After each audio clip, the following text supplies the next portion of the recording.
Welcome to Postcards, a brief look at people, places, the arts and curiosities from around the world.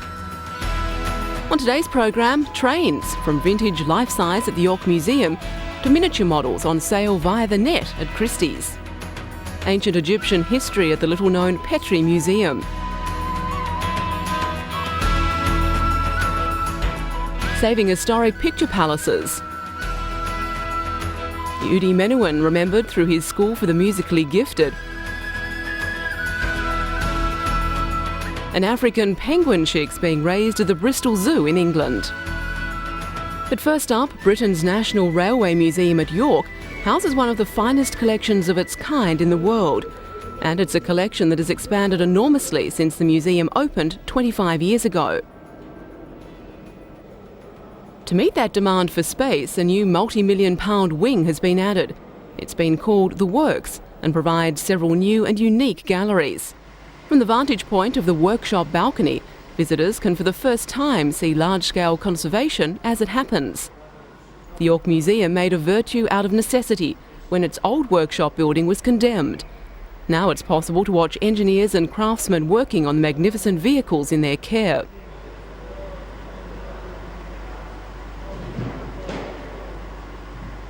In the warehouse, some 5,000 items of railway history are on display for the first time. A veritable Aladdin's cave of objects and artefacts that would normally be packed away out of sight.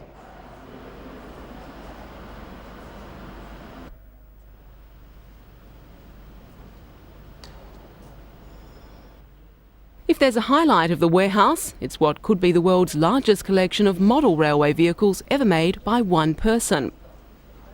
It's a Lilliputian version of the entire stock of a 1920s British railway company, the London and North Western Railway, a unique snapshot of everything from the most powerful locomotive to the narrow gauge hoppers which carried coal. It was built by the late Jim Richards, a former engineer who bequeathed his life's work to the nation. Curator David Wright explained that everything Richards made, from the wheels and axles to the seats and bodies, was done from his personal research and experience. In his youth, Richards was a constant visitor to railway stations and made records that were so accurate that he was actually able to say exactly which carriage was in which train at what time on which date. The collection has yet to be valued, but it's reckoned to be worth hundreds of thousands of pounds. The museum believes it deserves a place in the Guinness Book of Records, both for its size and for the fine workmanship. And for model train enthusiasts wanting to add to their own collections, the annual Trains Galore auction at Christie's is a red-letter date on the calendar. An opportunity to bid for a mix of locomotives, carriages, wagons, signals and stations from famous makers like Hornby and the German company Marklin. The Marklin model of Leipzig station, built in 1925, is in the best condition ever to be seen at Christie's and is expected to fetch around $5,600 US. This rare 1936 Bassett Lark model of the electronic locomotive Princess Royal is the first really big locomotive the company made. It's being sold by its original owner and could also reach $5,600 US. This sale is a first for Christie's in that it's the first to include real-time bidding over the internet, a service that could attract new buyers and also push up prices. Train enthusiasts sitting at their computer screens can view the lots, follow the sale and place bids as well as anyone else in the sale room.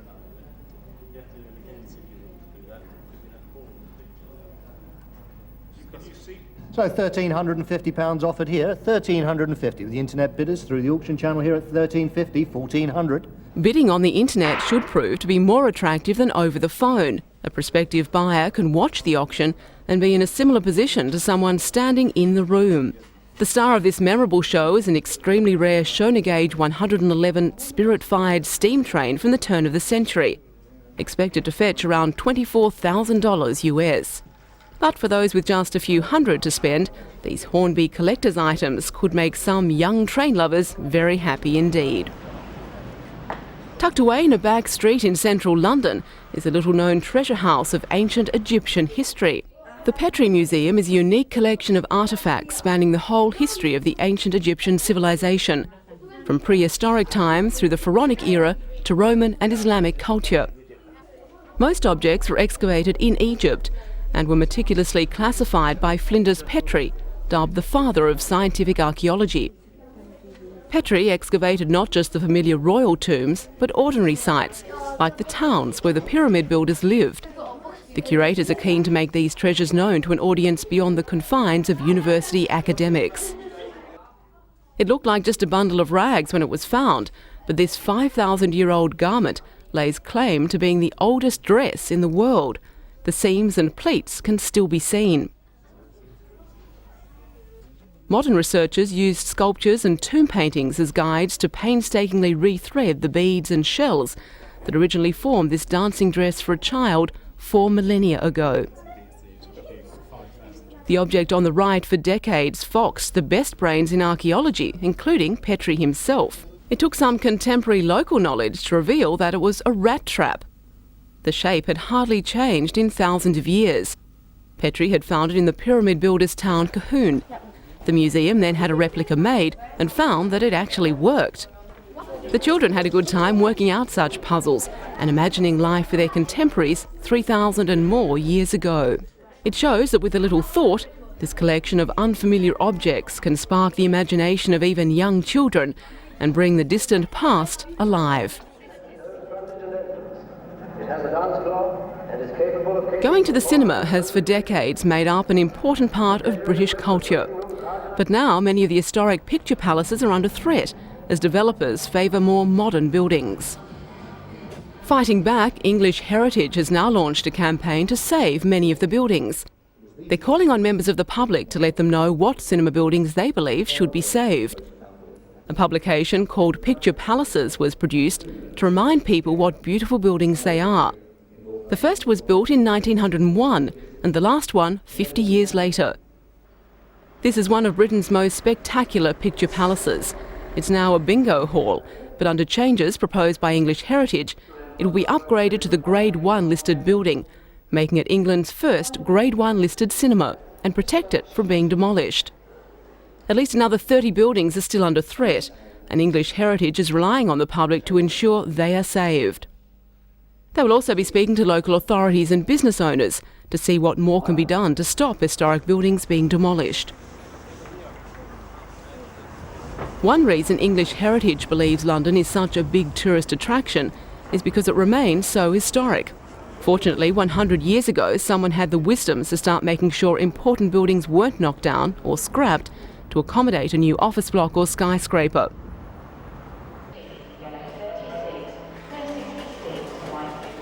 Sensitively adapted for modern expectations, English Heritage believes they can save enough cinemas to keep the country's love affair for cinema alive for many more years to come.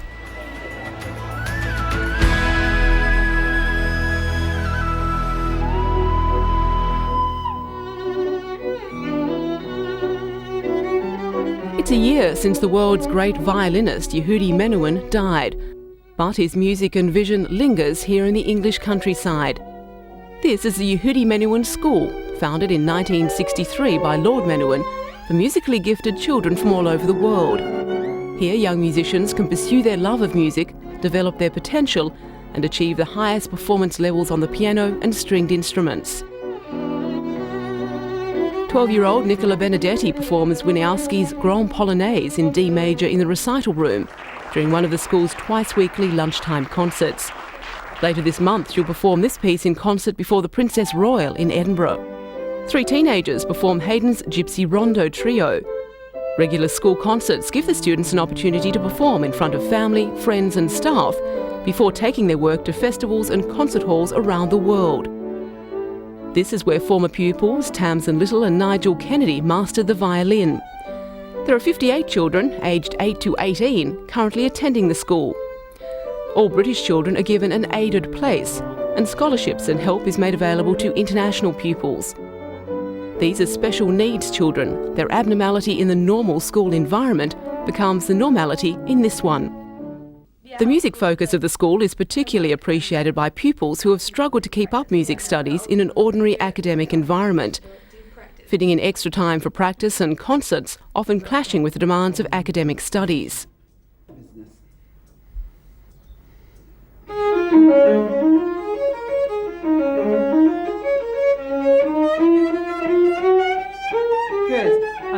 want you to feel a real push on the first finger on the up bows, yeah? At least half of each day is devoted to music.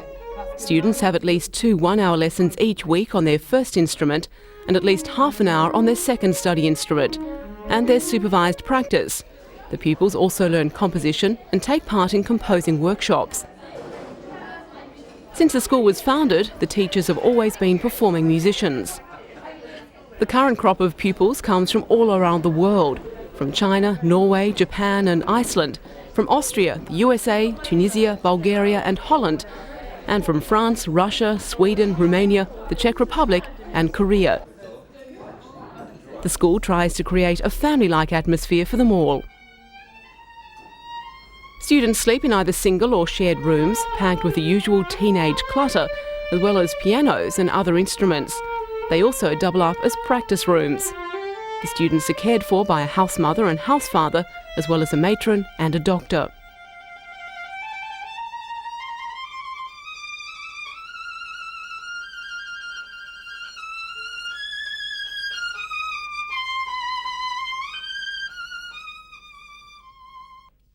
This group of 9 to 11-year-olds is studying maths. All pupils are taught mathematics, English and other core curriculum subjects. Because the classes are so small, the students receive virtually individual attention, which can mean the class races through the syllabus much faster than in state-run schools. Since the death of Lord Menuhin on March the 12th, 1999, the school had learned to stand on its own feet. It has come of age. The last year has seen many pupils and former pupils taking part in concerts and services in memory of their founder.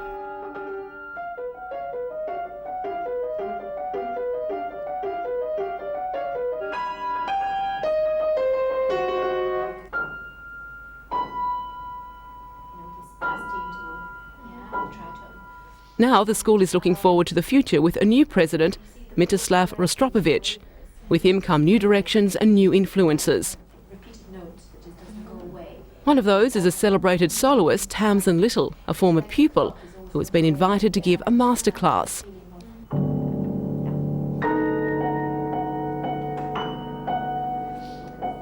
Still not very frightening. Bell-like sound.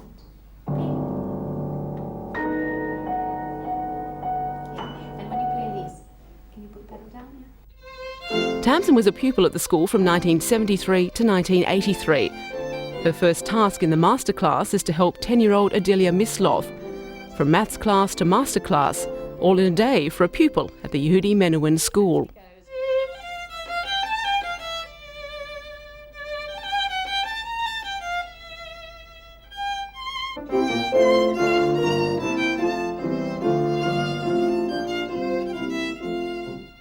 Okay, that's fantastic.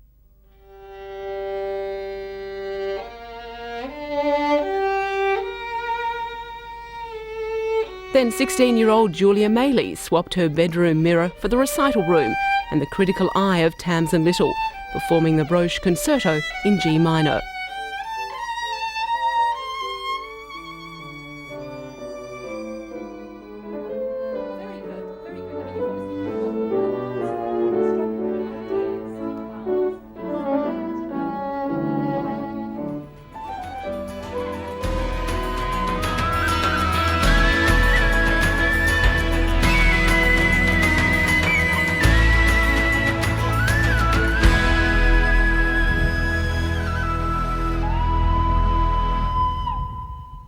Here, on the eastern fringe of Hertfordshire, is the gateway to some of Britain's biggest farms. From here to the east coast, sprawling arable farms serve the hungry bakeries and produce shelves of a nation. Farming is intensive, high yields are priority. But a high ecological price is being paid for this relentless pursuit of profit.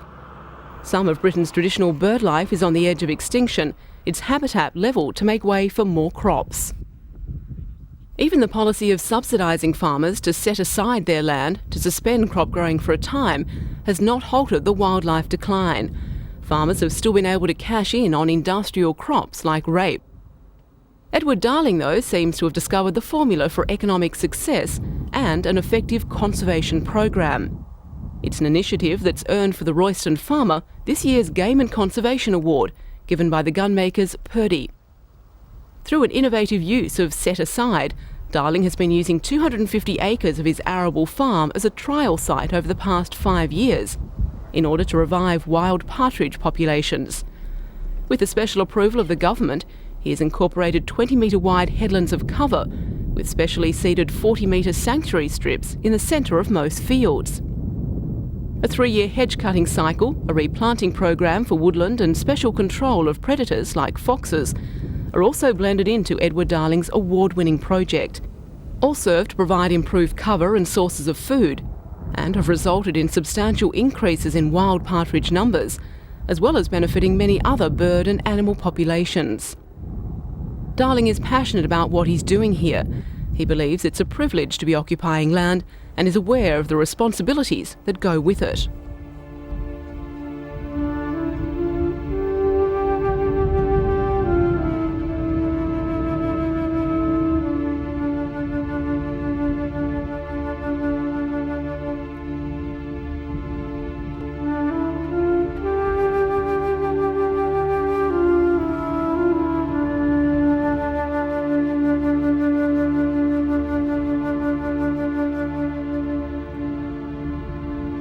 While many farmers might share Edward Darling's environmental ideal, few would reckon to make the arithmetic work.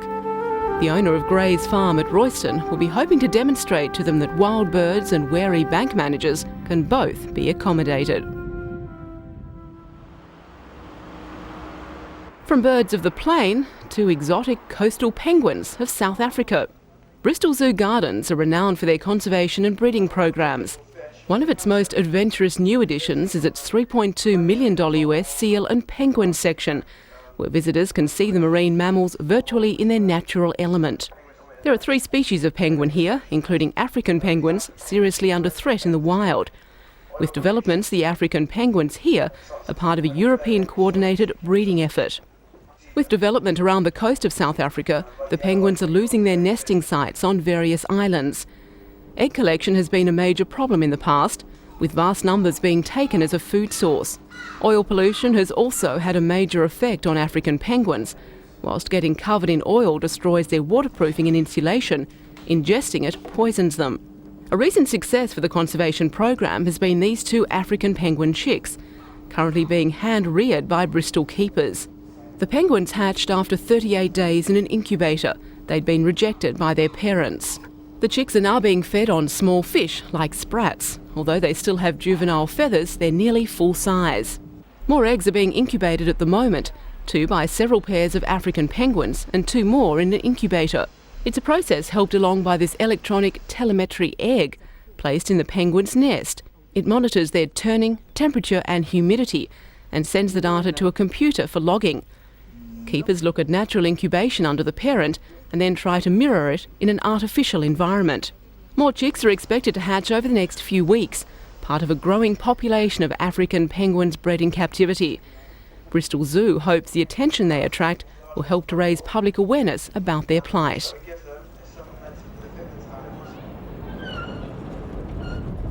Good weather for ducks today on the shores of the Thames, but these former military amphibious vehicles have been rechristened frogs for their new civilian life as the latest tourist attraction. Launching London frog tours with a splash were 2 celebrities accustomed to a very different kind of vehicle. British Formula One newcomer Jenson Button and veteran Grand Prix driver Stirling Moss. They took the first set of tourists, nautical school students, on the company's maiden voyage. The tour starts on the river's south bank, driving through Parliament Square and Whitehall to see some of London's most famous sights. The craft will then drive into the Thames and sail downstream to get a fabulous look at St Paul's Cathedral, among other attractions. Operators say the 80-minute land and water tour will bring the focus back to the importance of the Thames.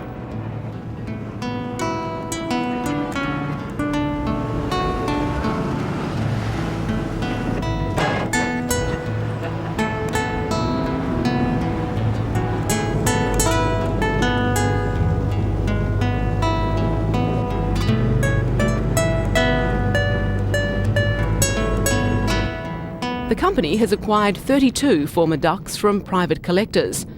The British Army stopped using the vehicles in 1972, but they were originally built for the D-Day landings of World War II. Some 21,000 were built from 1942. It was anticipated that they would be sunk or destroyed shortly after their mission.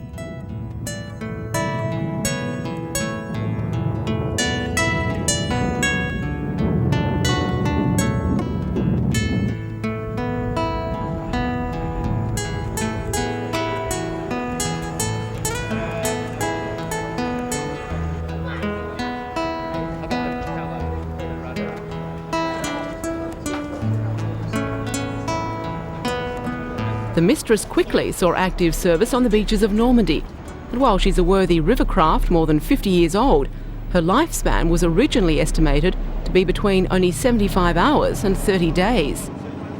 Senior engineer Derek Edwards says she drives like a bus or truck on land and a tug on water. On entering the water, the propeller shaft is activated and a rudder at the aft end comes into play. Leaving the water, they're disabled and in drive mode once more. The first passengers found the experience an exhilarating adventure. The Frog Tours look set to be a hit, with some 250,000 advance bookings already taken. The late Diana, Princess of Wales, was renowned for bringing colour and sparkle to social occasions. Now a flower bearing her name is to go on sale. Before her untimely death in 1997, the princess chose this variety of pink dahlia to bear her name. At the time of her death, the flower had already bloomed.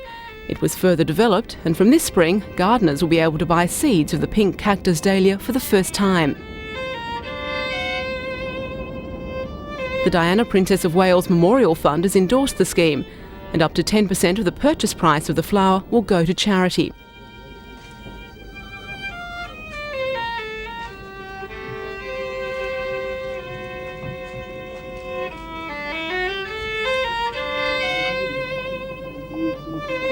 Diana devoted herself to charitable works in the years before her death, whether in comforting the sick or in campaigning to end the use of landmines, which kill and maim the poorest and most vulnerable.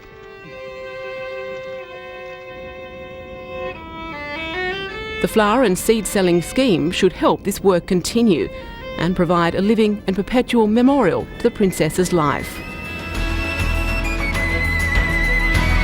And that's all for today. Join us again next time for a postcard look at interesting people, places and the arts.